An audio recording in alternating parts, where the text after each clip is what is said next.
Tu m'as ébloui par tes mélodies. Tu m'entoures d'un chant d'amour, chant de délivrance devant mes ennemis. Toutes mes craintes s'enfuient. Je ne suis plus esclave de la peur. Je suis enfant de Dieu. Je ne suis plus esclave de la peur. Je suis enfant de Dieu.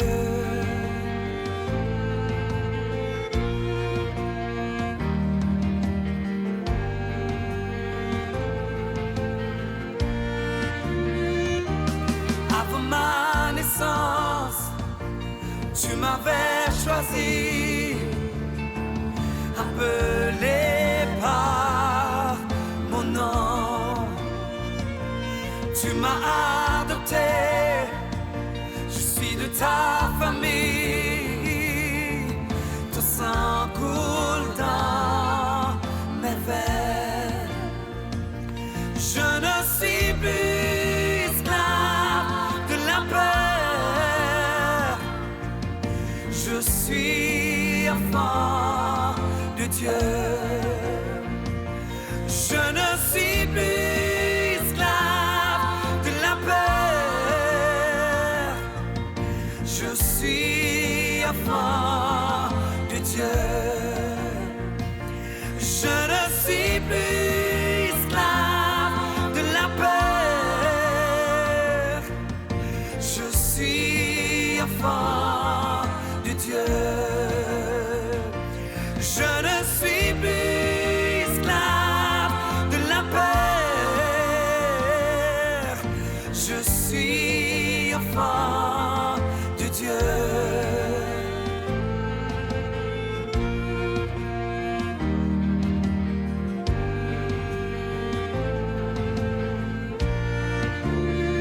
Il m'a choisi.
Je suis enfant de Dieu.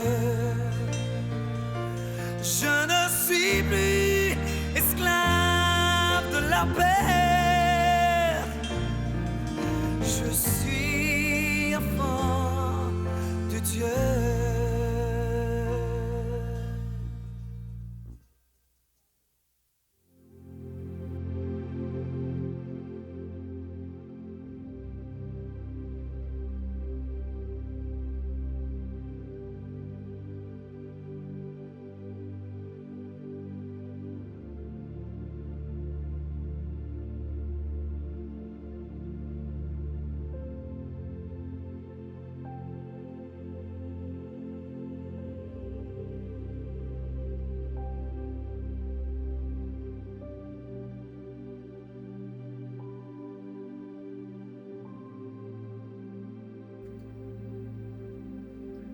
Enfants de Dieu, bénédiction. C'est un plaisir pour moi d'être avec vous pour vous présenter l'instruction prophétique encore pour aujourd'hui. Oui, c'est une grâce parce que nous savons que si nous sommes vivants, si nous communiquons et s'il y a pas mal de choses qui se passent dans notre vie, que nous pouvons considérer et nous pouvons voir la main de l'Éternel qui se manifeste dans notre vie, oui, c'est un privilège pour parler, pour témoigner, pour partager avec vous le message de la parole de Dieu. Vous savez que tous les jours, quand je viens ici, je vous dis que l'instruction prophétique, c'est quelque chose qui vous permet, qui vous éduque, alors qui vous donne l'éducation dans le sens de ce qui va se passer. Même si vous n'entendez pas quelque chose qui est totalement prophétique dans votre compréhension, mais le fait que ces paroles vous préparent pour les choses qui pourront arriver ou qui arriveront, cela veut dire que vous êtes bien imbu des plans, de tout ce que le Seigneur veut pour vous. Donc c'est une grâce.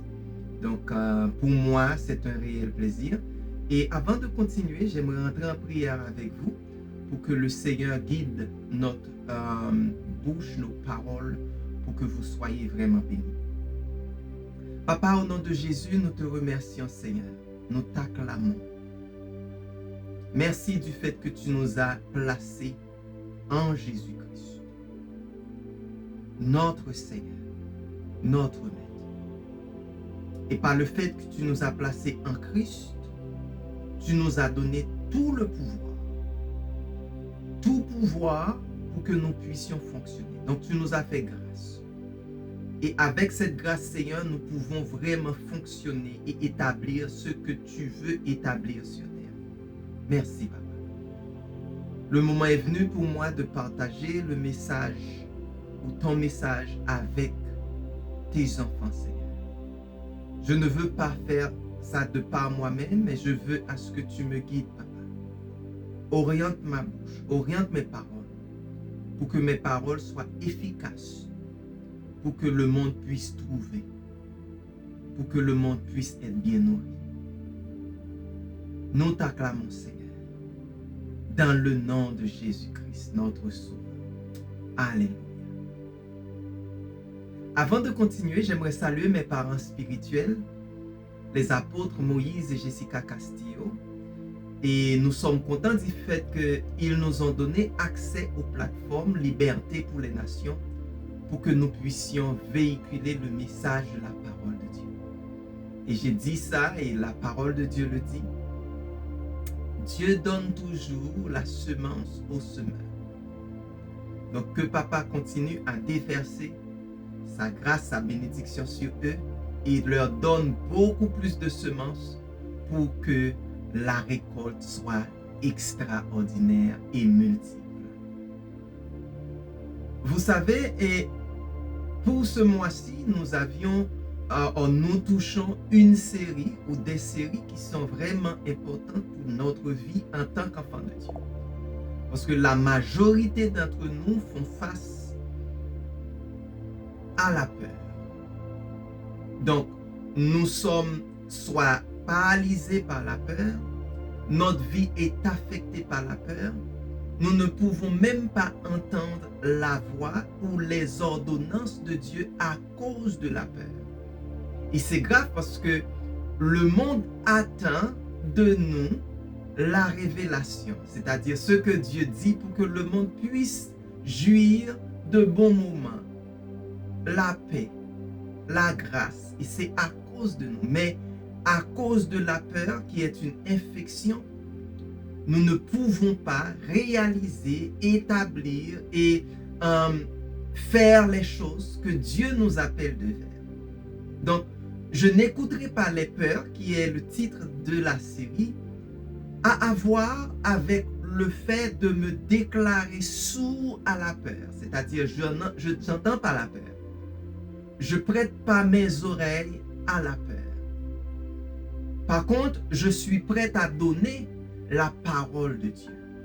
Donc, je n'écoute pas la peur, mais je vais aussi véhiculer ce que Dieu dit. Donc, je vais être un agent de propagation de la parole de Dieu. Et vous et moi, nous connaissons que c'est cette parole qui libère. C'est cette parole qui porte la liberté dans la vie des gens opprimés. Donc, c'est notre devoir. À travers cette série et les différents thèmes que nous partageons, Dieu veut nous amener à affronter la peur, à affronter tout type de peur. Oui, il se pourrait que vous n'avez pas peur des animaux, vous êtes brave, vous n'avez pas peur des forêts, mais vous avez peur de parler en public. Oui, vous avez peur de prendre une responsabilité qui va apporter du changement. Vous avez peur de parler la vérité. Vous avez peur de toucher le plan de Dieu pour votre vie. Vous pouvez dire, oui, j'ai pas peur dans ce domaine, pourtant dans d'autres domaines, vous souffrez. Donc, Dieu nous emmène, il veut nous emmener à affronter les peurs. Et que nous atteignons la position de sécurité, de confiance. De ne pas nous fuir, de ne pas nous cacher. Mais pour que nous soyons, comme l'ange a dit à Gédéon, vaillants guerriers dans le Seigneur, pour que nous puissions prendre et agir en autorité. Pour que nous ne soyons pas des fainéants, des gens qui ont des problèmes, qui tremblent tout le temps à cause de différents types de peurs. Donc, Dieu nous appelle à affronter les peurs. Le thème que nous allons voir pour aujourd'hui est la suivante: puissance de haut niveau. Je répète, puissance de haut niveau. Pourquoi? Parce que les gens ne reçoivent pas. Les gens disent que je l'ai déjà compris en termes de la parole de Dieu, en termes des promesses de Dieu, en termes de ce que Dieu a pour nous. Et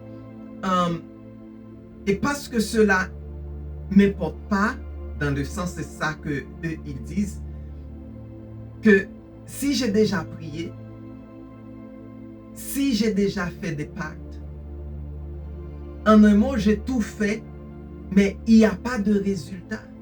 Je ne vois rien. Je prie tout le temps, j'ai parlé, j'ai exercé en tant que tel ma foi, j'ai participé à des réunions de prière, j'ai écouté des prédicateurs.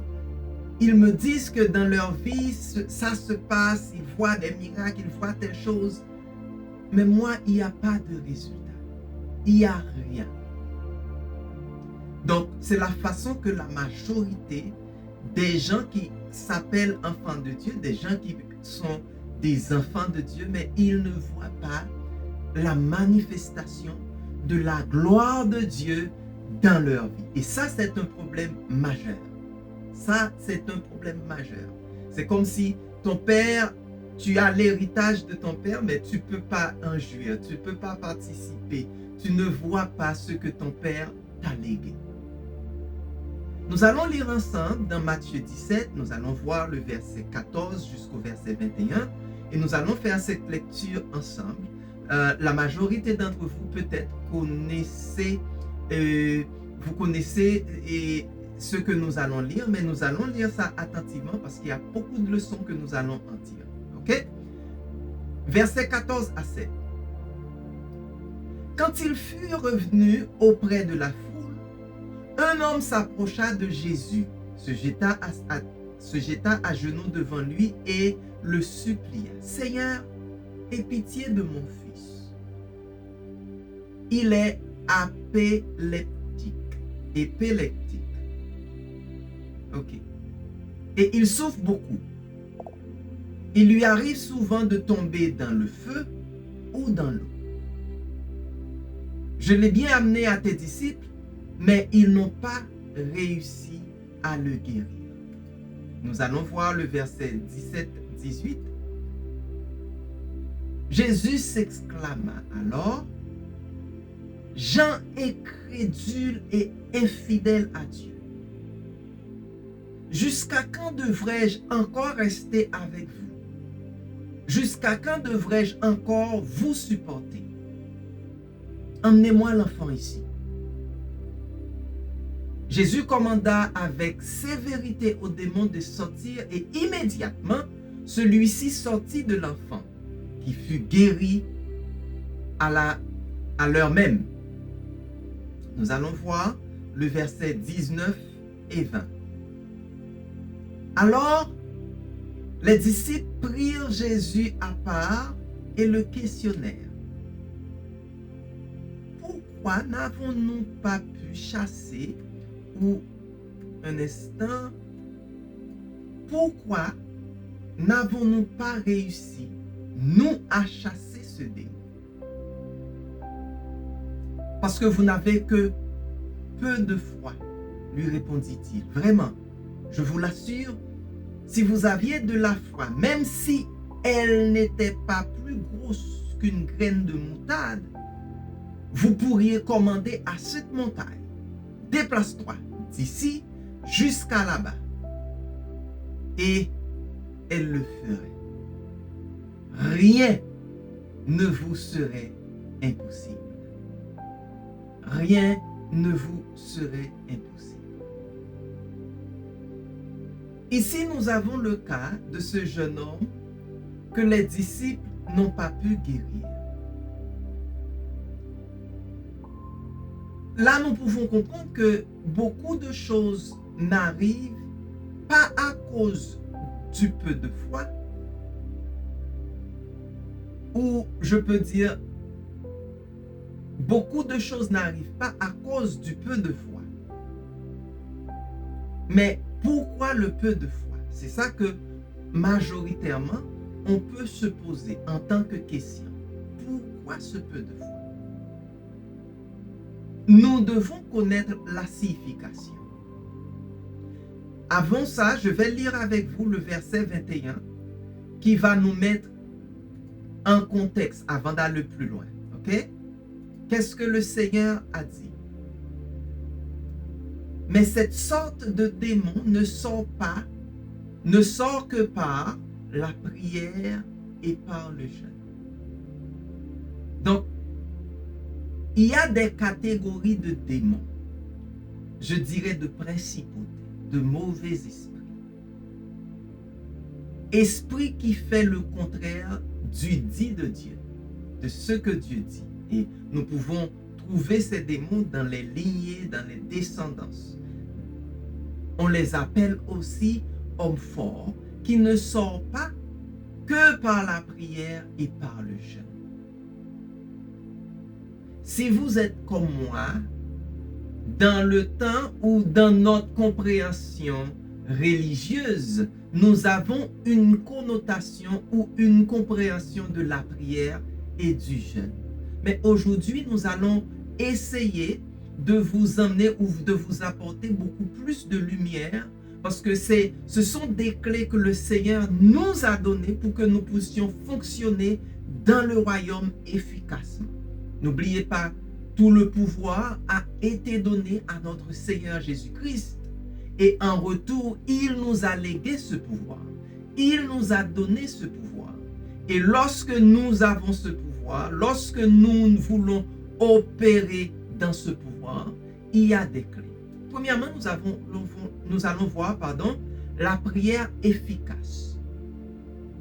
Ce que vous devriez comprendre, la prière efficace libère la foi. Disons, la prière efficace est là pour réaliser ce que nous proposons. Et que la prière produit l'effet escompté. Donc, quand nous allons vers Dieu, quand nous communiquons avec Papa et nous proposons quelque chose, puisque c'est une prière efficace, ça permet à ce que nous avions proposé, nous pouvons voir les effets de ce. Donc, quand on prie, on voit des résultats. Maintenant, quand on ne fait pas de prière efficace, on répète des phrases. On prie avec des vocabulaires extraordinaires. On fait que prier pour que le monde nous entende. Pour que le monde dise, oh, ce frère, cette sœur, ouf, cette personne sait comment prier. Mais c'est du palable, c'est vraiment rien, c'est du bruit. Nous faisons des prières pour répéter des phrases. Mais ces prières ou ces sortes de prières ne font pas bouger ces catégories d'esprits. Nous parlons des mauvais esprits, certains types de démons, et qui est la raison que nous voyons le contraire de ce que Dieu dit.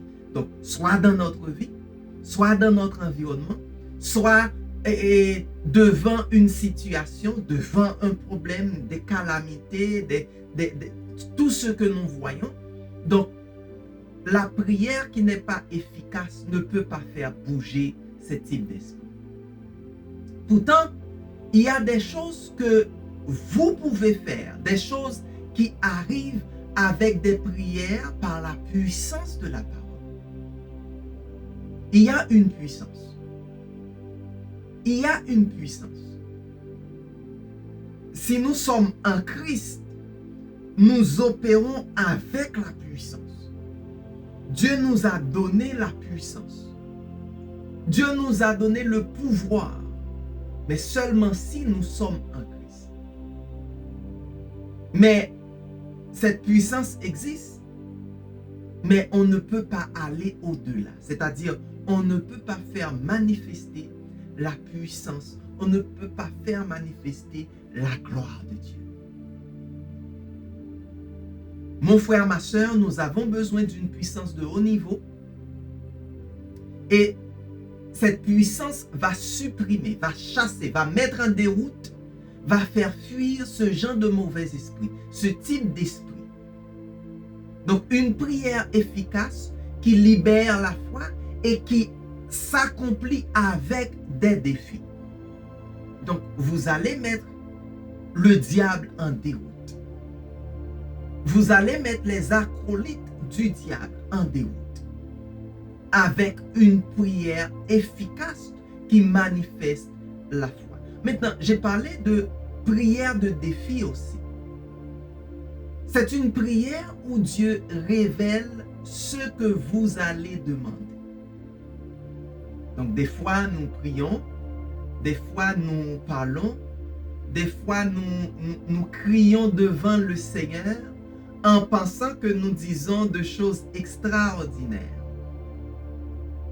Mais je vous ai dit que la prière de défi, c'est Dieu qui met dans votre bouche. C'est Dieu qui vous révèle ce que vous allez demander. Donc, c'est pas quelque chose que vous sentez de par vous-même. C'est pas une prière que vous faites de par vous-même. Donc, c'est une prière dictée par l'Esprit de Dieu. C'est-à-dire une prière avec révélation. Une prière avec révélation. Là, nous pouvons dire que révélation, c'est c'est Dieu qui vous dit de tout ce qu'il voit. Il vous parle, il vous communique tout ce qu'il voit. Donc, vous priez, vous faites une prière de par la révélation de Dieu, de par ce que Dieu vous révèle. Si vous faites une intercession, vous le faites de par ce que Dieu vous révèle. Donc, si vous demandez quelque chose, vous le demandez de par la révélation de Dieu.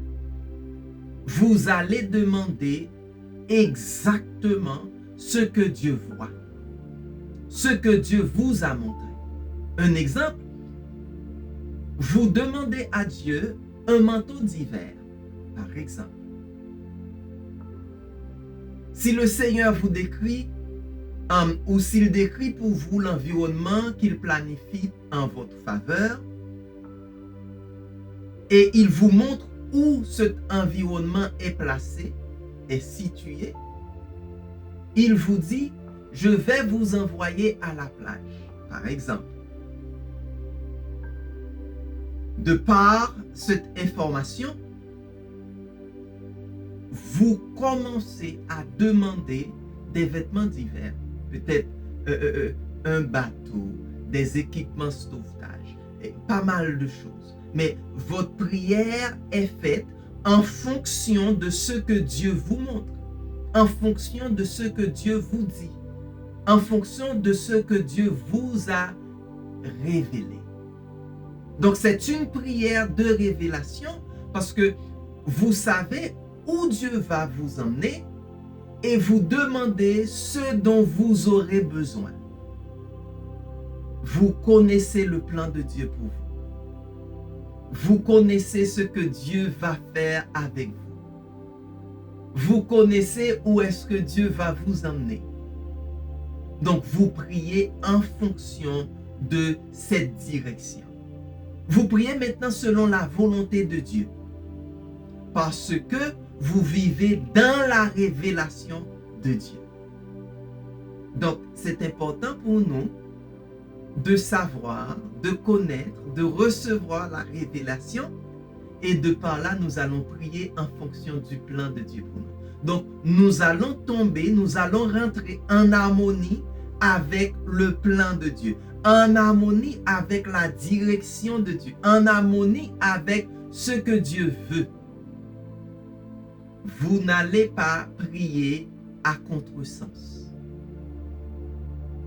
Donc, c'est très important pour vous et moi de comprendre ça parce que notre prière va être efficace quand nous prions selon ce que Dieu a planifié pour nous. Donc, là, nous pouvons dire que vous allez rentrer dans le plan de Dieu pour votre vie et vous connaîtrez de par la révélation tous les outils que vous allez utiliser pour que vous puissiez accomplir ce plan. Et puisque le plan de Dieu est parfait, puisque le plan de Dieu c'est ce qu'il nous faut vraiment, donc toute la provision, toutes les choses que Dieu a préparées pour nous pour que ce plan soit accompli, nous n'aurons qu'à demander et nous allons voir des résultats. Et le monde va dire que lui, il vit de miracle en miracle, de gloire en gloire, parce qu'ils vont voir que, oh, il n'y a pas de manque. Dieu pourvoit toujours à ses besoins. Dieu prend toujours cas de lui. Dieu prend soin de lui. Pourquoi? C'est parce que cette personne où vous êtes dans le plan de Dieu, pourquoi? Parce que vous recevez la révélation de Dieu pour votre vie, pour votre âme, pour les plans de Dieu ou pour les choses que Dieu vous a confiées. Donc, disons au départ qu'il y a de mauvais esprits qui ne sortent plus que par la prière et le jeûne. Quel est ce genre de mauvais esprits? Oui, il y a des esprits, on peut juste prier comme ça et puis ils s'en vont, mais il y en a qui ont la capacité de résister la prière des enfants de Dieu. Ok? Ces mauvais esprits, alors ces mauvais esprits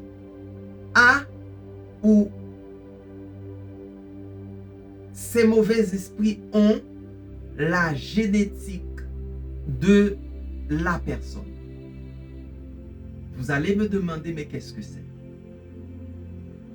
Donc, ce mauvais esprit est derrière le comportement où il est dans l'affliction, dans le type de circonstances que fait face la personne. Donc, si vous voyez par exemple une personne malade et puis vous demandez au Seigneur, Seigneur, s'il te plaît papa, au nom de Jésus, guéris cette personne. Et la prière est faite comme ça.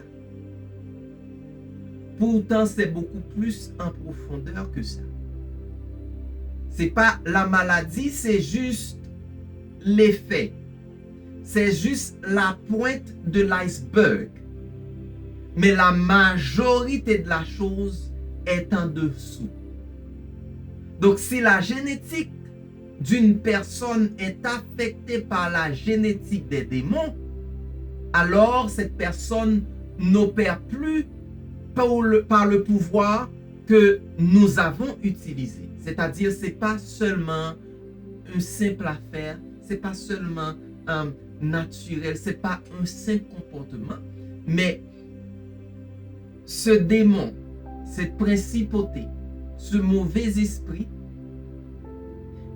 a trouvé un moyen pour se connecter jusqu'à l'ADN de la personne. Donc, on ne parle plus de possession, mais on parle que cet mauvais esprit occupe la personne. Donc, dans ce cas, nous devons prier selon la génétique. Donc, nous parlons autrefois de révélation. Donc, la génétique de la situation, c'est seulement Dieu qui pourrait nous révéler de ce que c'est. Et voilà pourquoi le Seigneur nous a dit que c'est par la prière et dans le jeûne. C'est constamment, il faut prier, il faut demander à Dieu la direction pour que l'information soit révélée. Donc, prier selon la génétique de la situation, de la maladie, et des problèmes, de ce que nous pouvons pas voir avec nos yeux charnels. Ok? Un exemple que nous pouvons constater, c'est maintenant, on parle de la génétique des virus, des bactéries qui causent la mort d'une multitude. Et si nous prions, si nous ne prions pas, selon la génétique ou selon la racine de ces virus, nous perdons du temps.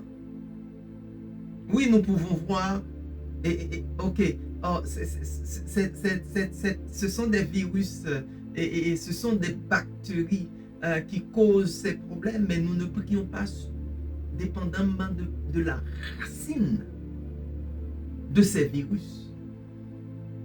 Ces virus ont une mission, ces virus ont un maître, ces virus ont une origine, et il faut aller dans la racine de la situation pour pouvoir l'enlever.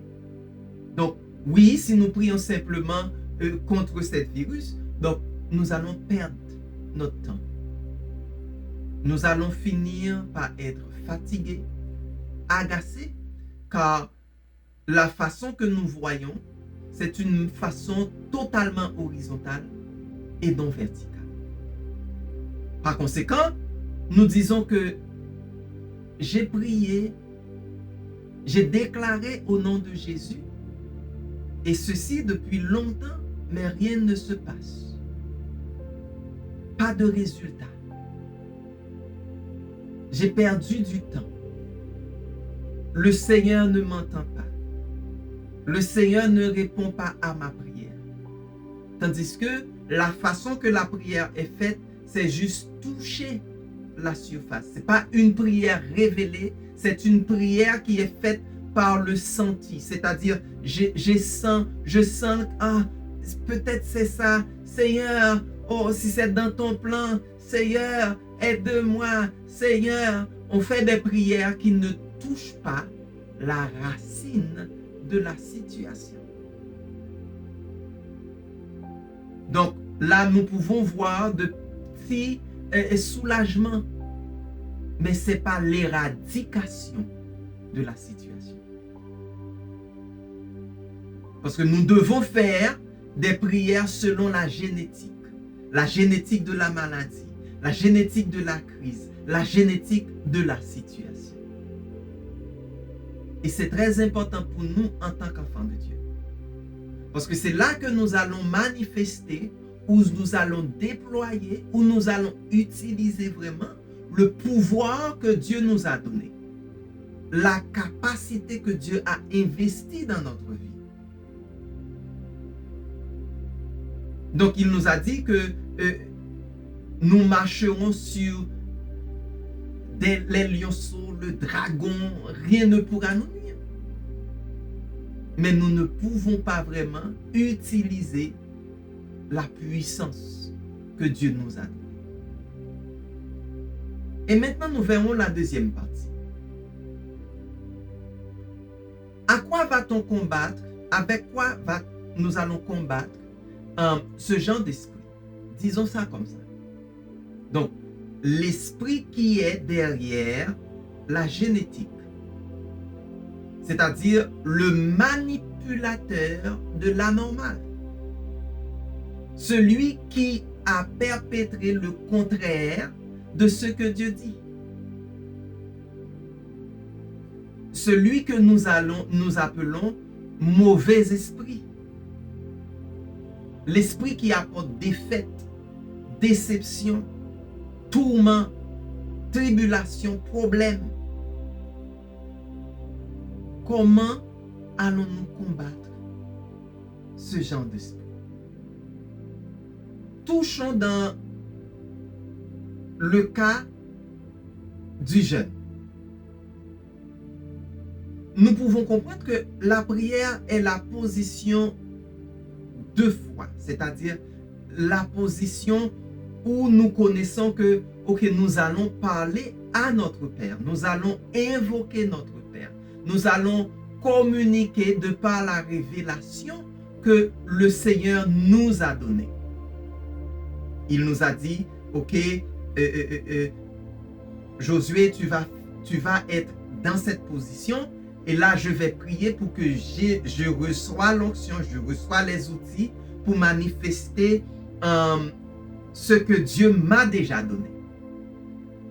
Donc, la prière, c'est ma position dans la foi. Okay? Le jeûne est le lieu. C'est-à-dire la génétique où la puissance va augmenter. Tu peux jeûner chez vous. Alors, vous pouvez le faire chez vous. Et si ce n'est pas le lieu. Donc, il y a parfois, nous nous sentons à l'aise pour rester à la maison, pour jeûner, pour prier. Et si ce n'est pas le lieu. Donc, Dieu te dit que c'est le temple. Donc, vous devez aller jeûner au temple. Il vous dit non, c'est au bureau que vous devez aller faire ce jeûne. Mais c'est la raison pour laquelle que vous devez déplacer. C'est la raison pour laquelle que vous n'allez pas rester chez vous, parce que le Seigneur vous a dit, ok, vous allez prier à tel endroit. Vous allez faire ce jeûne au bureau, à l'église, au temple, dans le bois. Il vous donne l'endroit où vous devez faire le jeûne. Donc, oui, la prière, c'est normal. Vous allez jeûner pour demander la provision en fonction de ce que la révélation vous donne. Mais Dieu maintenant vous donne l'endroit. Donc, le Seigneur doit vous montrer à quel endroit vous allez jeûner. Où Dieu veut que vous présentez ou délivrez le jeûne. Donc, il faut entendre le Seigneur. Il faut comprendre aussi ce qu'il dit. Il faut être en totale et parfaite communion et relation avec lui pour que vous compreniez la direction qu'il vous donne. Donc, le Seigneur doit vous montrer à quel endroit que vous allez jeûner. Où Dieu veut que vous présentez ou délivrez le jeûne. Parce que c'est là que la puissance va augmenter. La puissance que vous avez besoin, la puissance que vous cherchez, c'est à cet endroit que vous allez recevoir cette puissance. Par exemple, si vous êtes une personne qui fait des jeûnes pour gouverner, vous êtes dans un pays, vous voulez être magistrat, député, sénateur, premier ministre, je ne sais pas. Donc, vous allez au temple, vous vous rendez au temple.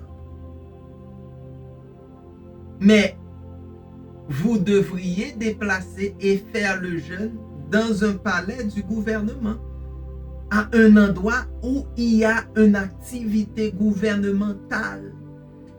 Il ne faut pas seulement rester chez vous, mais il faut déplacer et faire la prière dans cette zone.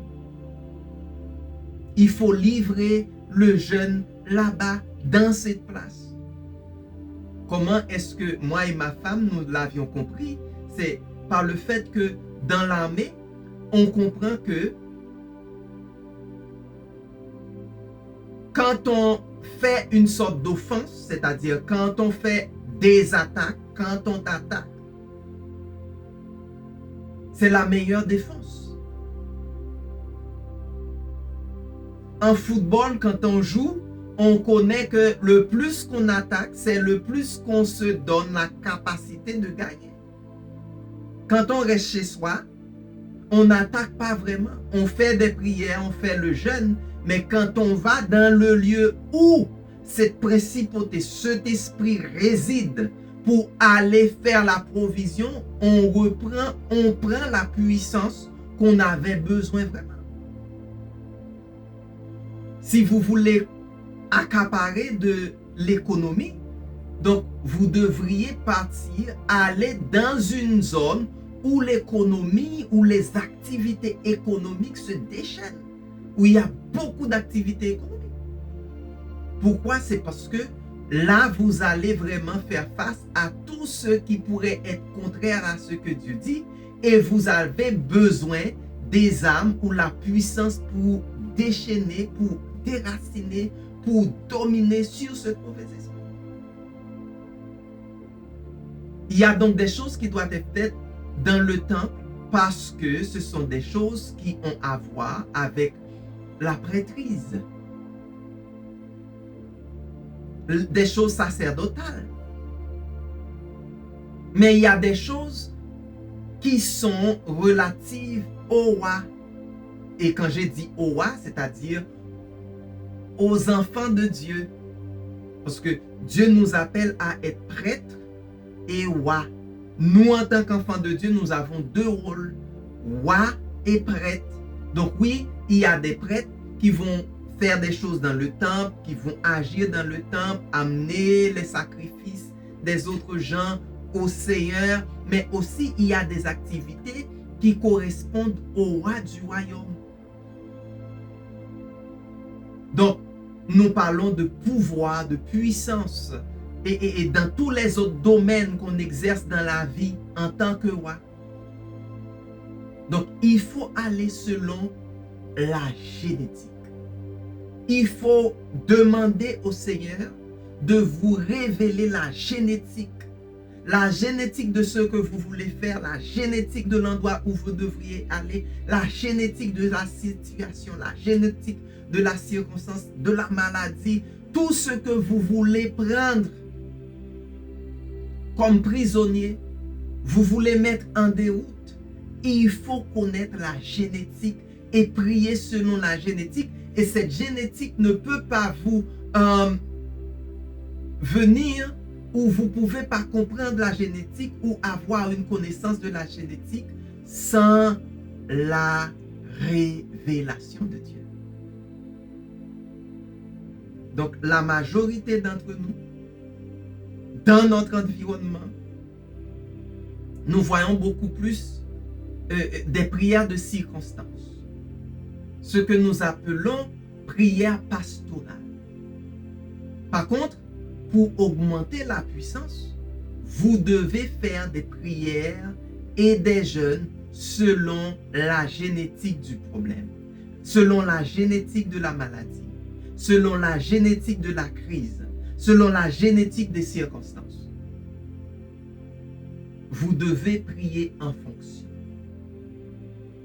Et dans ce cas, il est crucial pour les enfants de Dieu, pour que, en tant qu'enfants de Dieu, nous recevons la puissance et que nous utilisons cette puissance dans le but que Dieu a pour nous, pour le royaume. Sinon, il y a quelque chose de grave qui va arriver. Et c'est là que nous allons voir dans Matthieu 5, le verset 13, je vais le mettre pour vous, qu'est-ce qui pourrait arriver. Ce que Dieu a déclaré sur ma vie, sur votre vie, sur la vie des enfants de Dieu. Vous êtes le sel de la terre. Si ce sel perd sa saveur, avec quoi la salera-t-on? Ce sel ne vaut plus rien. Il n'est bon qu'à être jeté dehors et piétiné. Si nous faisons des choses, mais nous ne comprenons pas à quoi ça sert, quelle est l'importance?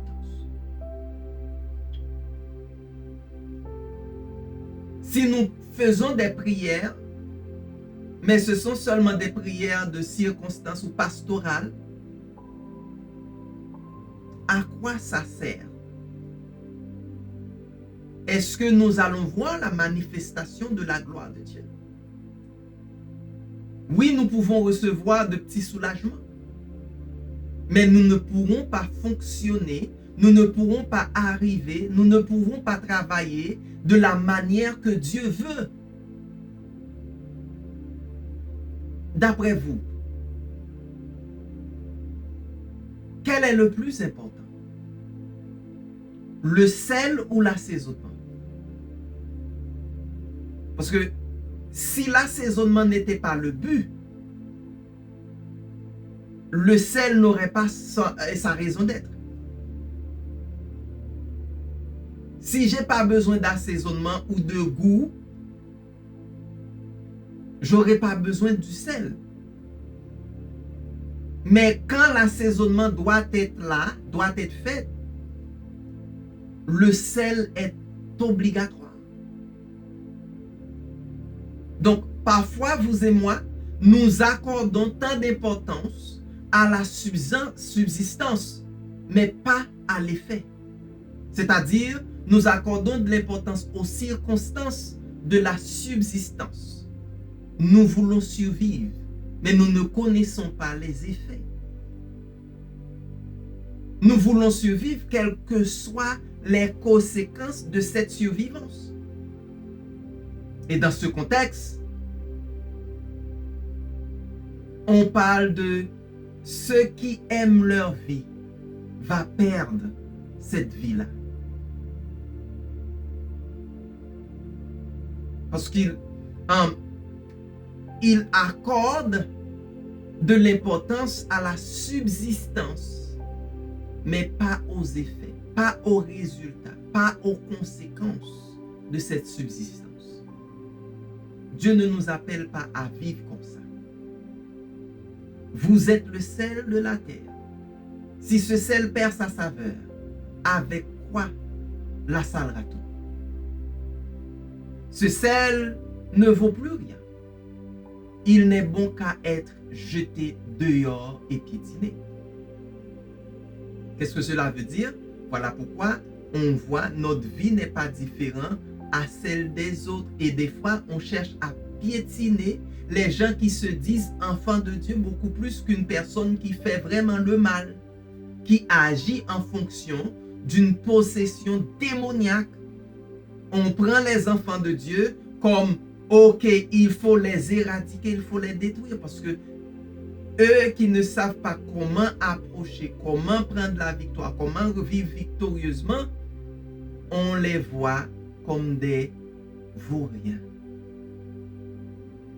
Donc, vous pouvez prier et jeûner, mais si la foi n'augmente pas, tandis que la puissance augmente, à quoi bon?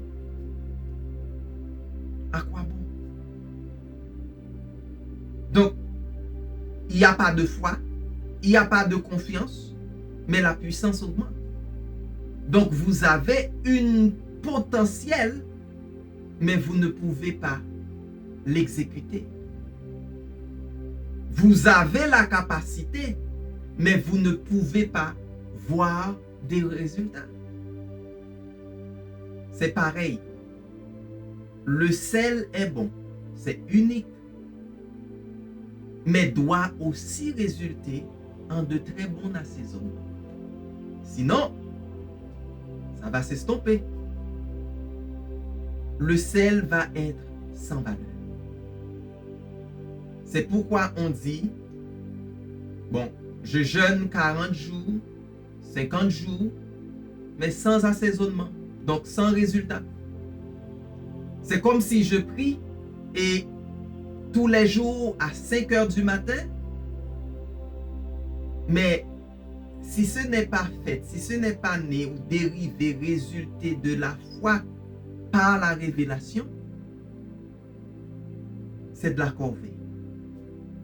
C'est comme si je faisais rien du tout. En guise, le diable, lui, il va triompher pour dire qu'il a la victoire sur un enfant de Dieu et que ça va lui donner beaucoup plus de force. Parce que vous avez essayé de le vaincre, mais pour lui, il est victorieux. Parce que rien ne se passe. Rien ne se passe. Donc, il faut porter un coup sérieux. Un exemple clair que nous pouvons voir ici, les disciples ont tout fait pour chasser le mauvais esprit.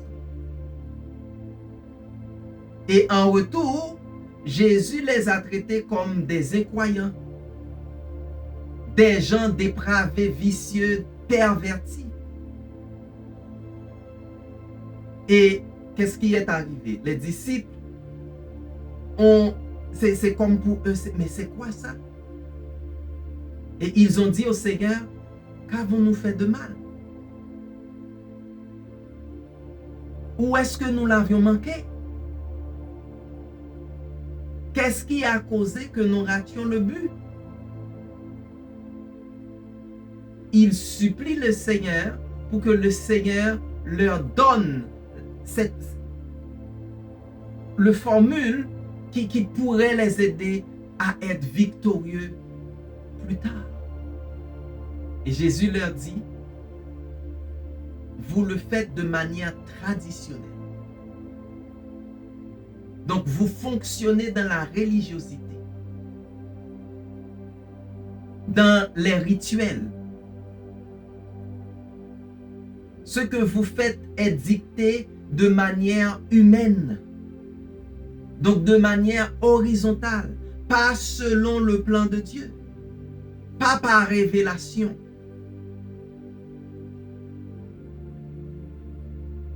Nous prions au Seigneur qu'il nous révèle ce genre d'esprit. L'esprit contraire, l'esprit malin, les forteresses. Que Dieu nous permet de voir la génétique du problème. Avec quoi nous allons nous battre et l'endroit où nous devons le faire. Parce que tout combat doit être fait à une place spécifique. Il faut savoir quoi faire. Il faut connaître la génétique car il vient de ce qu'elle se nourrit. Donc, de son passé, du présent, et en tant qu'être humain. Le Seigneur veut que nous fonctionnons dans la gloire, que nous manifestions la victoire. C'est la raison pour laquelle il nous appelle plus que vainqueurs. Nous sommes victorieux. Nous sommes victorieux parce que le Seigneur nous a déjà donné la victoire. Nous sommes victorieux parce que le Seigneur nous a déjà donné la capacité de vaincre. le Seigneur est toujours avec nous. Il est toujours présent dans nos combats. Il est toujours là pour nous porter en une position de victoire. On ne peut pas perdre avec Dieu, avec Jésus dans notre camp. Parce que en prononçant et quand on vit en Jésus-Christ, quand on fonctionne par et dans le nom de Jésus, on est déjà victorieux. Parce que tout pouvoir lui a été donné et tout genou fléchit devant lui. Donc, nous n'allons pas donner à la peur cette capacité de prendre le dessus. Nous devons être et nous allons être toujours victorieux sur les démons, les esprits malins. Parce que notre position de fonctionnement n'est pas seulement une position qui est humaine, mais c'est une position qui est dictée par Dieu. C'est une position qui est managée, gérée par Dieu. C'est une position qui est révélée par le Saint-Esprit de Dieu. C'est une position qui nous met en responsabilité, qui nous donne une capacité qui va au-delà de la compréhension humaine. C'est une position qui nous révèle la génétique de la situation, de la maladie. Nous ne voyons seulement pas la pointe de l'iceberg, mais Dieu nous a permis de comprendre et de voir tout ce qui se passe en secret. Dieu nous appelle à communiquer avec lui, à l'appeler. Et il va nous montrer les choses qui sont dans le secret. Les choses que l'œil humain, les yeux humains ne peuvent pas voir, même discerner. Mais nous, en tant qu'enfants de Dieu, Dieu va nous permettre de les voir. Êtes-vous prêts? Êtes-vous prêts à vivre la vie complète que Dieu a pour vous? Êtes-vous prêts à manifester la gloire de Dieu? Êtes-vous prêts à commencer à délivrer des gens qui sont démoniaques, mais qui veulent trouver la liberté? Êtes-vous prêts à vraiment libérer les captifs? Il faut savoir comment engager les combats. Il faut recevoir la révélation de Dieu. Que le Seigneur bénisse votre connaissance, compréhension. Que vous recevez cette parole pour que vous puissiez fonctionner à un autre niveau. Que les choses ne soient plus ordinaires pour vous, mais que vous fonctionnez dans l'extraordinaire de Dieu. Maintenant et pour toujours. Seigneur, nous te remercions pour ce temps béni. Pour ta parole. Que cette parole agit au nom de Jésus dans la vie de ma soeur, dans la vie de mon frère. Et que leur vie ne soit pas la même. Papa, tu dis, si quelqu'un est en Christ, si quelqu'un vit en Christ, si quelqu'un habite en Christ, cette personne est une nouvelle créature. Les choses anciennes sont passées, toute chose est devenue nouvelle. Avec cette connaissance, Seigneur, nous sommes devenus nouveaux. Et nous t'acclamons, nous te remercions. Merci pour l'impact que ça a fait sur ma vie. Et je sais que ce même impact va être vraiment éclatant dans la vie de ma soeur, dans la vie de mon frère. Au nom de Jésus, nous te prions. Tu es un enfant de Dieu. Tu dois fonctionner en tant qu'enfant de Dieu.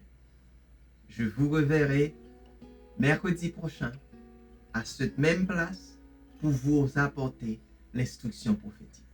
Soyez bénis.